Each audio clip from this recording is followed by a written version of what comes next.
शांति शांति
భావిస్తూ ఇలా అంటుకుంటూ పరమాత్మ నా వద్ద ఏమీ లేదు, నేను ఏమీ తీసుకోలేదు, నేనేమీ తీసుకువెళ్ళను, నీ యొక్క సన్నిధిలోకి క్షేమం మాత్రమే, ముక్తి మార్గం మాత్రమే నాకు సాహిత్యం మాత్రమే నాకు చివరికి మిగులుతూ ఉంటుంది అని అనుకొని చెప్పినటువంటి విషయాన్ని శ్రద్ధగా పెరుగుతూ ఉండాలి. మనము హర హర మహాదేవ హర హర మహాదేవ యజ్ఞేశ్వర భగవానికి.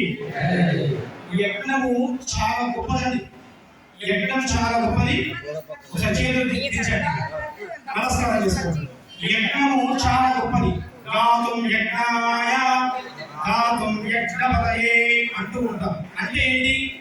గాతః అంటే ప్రార్థించడం, యజ్ఞం కోసం ప్రార్థిస్తూ ఉంటాం.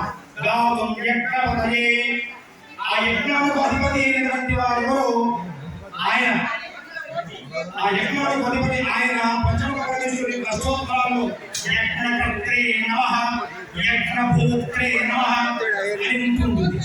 యజ్ఞమును సృజించేటువంటి వాడు ఆయనే, యజ్ఞమును భుజించేటువంటి వాడు ఆయనే. ప్రవర్ధంతి విశ్వకర్మని ప్రవర్ధంతే విశ్వకర్మని ప్రళీయంతే అంటూ ఉంటారు. అంటే సకల చరాచర జగత్తు అంతా ఉన్న సృష్టింపజేసేటువంటి వాడు ఆయనే. తనకు ఎప్పుడైతే కాలం అయిపోయింది, కాలచక్రం ముగిసింది అని అనుకుంటూ ఉంటామో, అప్పుడు ముగిసిన తర్వాత ప్రళయం విశ్వకర్మని ప్రళీయంతే, సమస్తము కూడా తనలో లీనం చేసుకునేటువంటి వాడు కూడా ఆయనే. కాబట్టి ఆ ఎవరు ఎందుకు చెప్తున్నానంటే ఆ యజ్ఞంలో అధిపతి అయినటువంటి వాడు ఆయన మనం ప్రార్థిస్తూ ఉన్నాం.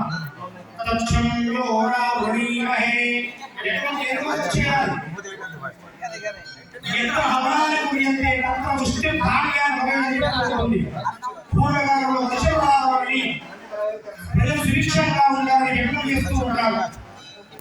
ప్రధానంగా రాజులు మాత్రమే సాధ్యమవుతుంది. ఈ రోజు మనకు జగత్ మహావిష్ణు స్వామి అసలు మన యొక్క ఆశ్రమ ఈ ప్రాంతంలో సురక్షంగా ఉండాలి యజ్ఞం చేపిస్తున్నారు ఆయన యజ్ఞపతి ఈ సందర్భంలో ఆయన. కాబట్టి ఈ వేద మంత్రం ఏ ప్రాంతంలో ఏది నిలుపుతూ ఉంటాయో అక్కడి వరకు కూడా ఈ యొక్క మంత్రం యొక్క విశేషమైనటువంటి ఆ యొక్క స్వరం యొక్క విశేషమైనటువంటి శక్తి అక్కడి వరకు కూడా ప్రసరించి ఆ ప్రాంతం అంతా కూడా కనెక్షన్ లేకుండా కరువు మాటకాలు లేకుండా సుభిక్షంలో వర్ధిల్లుతూ ఉంటుంది. అదే యజ్ఞము.